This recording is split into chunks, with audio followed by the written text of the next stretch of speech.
ভারত পাকিস্তানের সুসম্পর্ক কখনোই ছিল না। এক দেশ অন্য দেশের চিরশত্রু। এবার সেই শত্রুতা নতুন করে জাগ্রত হয়েছে কাশ্মীরের পেহেলগামে সন্ত্রাসী হামলার পর। সন্ত্রাসী হামলায় সেখানে ২৬ জন নিহত হওয়ার পর ভারত ও পাকিস্তানের মধ্যে উত্তেজনা ব্যাপকভাবে বেড়েছে। এক দেশ আরেক দেশের উপর দোষ চাপাচ্ছে। মূলত ওই হামলার পর কূটনৈতিকভাবে বেশ কিছু কঠোর পদক্ষেপ নেয় ভারত।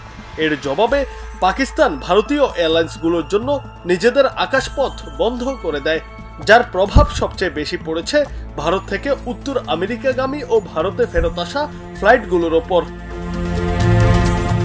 পাকিস্তানের এই সিদ্ধান্তের জেরে যুক্তরাষ্ট্রের সান ফ্রান্সিসকোর সঙ্গে ভারতের রাজধানী দিল্লির ফ্লাইটের সময় বেড়ে গেছে ৪ ঘন্টা। মঙ্গলবার এক প্রতিবেদনে এই তথ্য জানিয়েছে ভারতীয় সংবাদ মাধ্যম এনডিটিভি।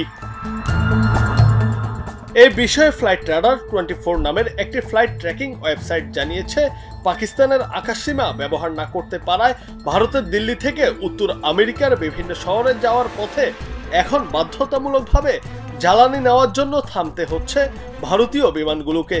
এজন্য ভিয়েনা ও কোপেনহেগেনে নতুনভাবে রিফুয়েলিং এর ব্যবস্থা করা হয়েছে। দিল্লি থেকে শিকাগো যাওয়ার বিমান আগে সরাসরি পাকিস্তানের আকাশপথ ব্যবহার করে ১২,৫০০ কিলোমিটার পথ অতিক্রম করত এবং এতে সময় লাগত প্রায় ১৪ ঘন্টা ৪৭ মিনিট।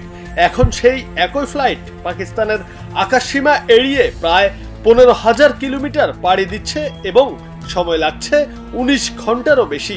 এছাড়া যুক্তরাষ্ট্রের সান ফ্রান্সিসকো থেকে এয়ার ইন্ডিয়ার দিল্লিগামী ফ্লাইট আগে সরাসরি চলত এবং সময় লাগত ১৫ ঘন্টা ২৫ মিনিট।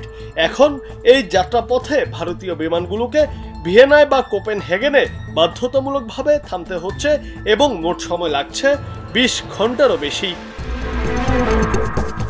শুধু দীর্ঘ পথের ফ্লাইটের ক্ষেত্রেই নয়, পাকিস্তান ভারতীয় এয়ারলাইন্সগুলোর জন্য নিজেদের আকাশপথ বন্ধ করে দেওয়ায় আঞ্চলিক রুটগুলিতেও এর প্রভাব পড়েছে।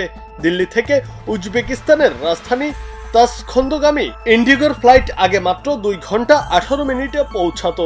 এখন সেটি ইরান ও তুর্কমেনিস্তান হয়ে ঘুর পথে গিয়ে ৫ ঘন্টা ৩০ মিনিট সময় লাগছে।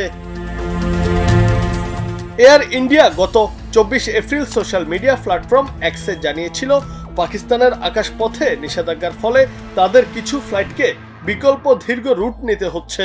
এই কারণে যাত্রীদের অসুবিধা হচ্ছে।